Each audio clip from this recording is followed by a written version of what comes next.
Hindi napigilan ng isang ina ang maging emosyonal habang nasa isang funeral home sa Monte Vista, Davao de Oro kung saan dinala ang mga labi ng kanyang asawa at dalawang anak na nasawi sa landslide sa Barangay Rizal, Moncayo, Davao de Oro.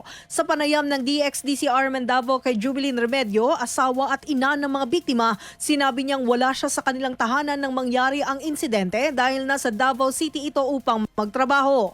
Dagdag pa niya, madaling araw na lamang niya nalaman ang trahedya. Ayon naman kay Judy Andelo Ostrico, kapatid ni Jobilin, habang patungo sila sa Moncayo ay inakala nilang ligtas ang mister nitong si Region Remedio Sr., 31 anyos, at ang anak na si Kent, 7 anyos, dahil ang isa pa nitong anak na si Junjun, 12 anyos lamang, ang naiulat na nawawala. Gayunman, labis ang kanilang pagkabigla nang makumpirmang 3 pala ang nasawi sa landslide. Samantala, ayon sa ina, ihihimlay sa Moncayo, Davao de Oro ang mga labi ng kanyang asawa at 2 anak. Kasama mo sa DXDC RMN Davao, Radyoman Abi Bibera, Tatak, RMN.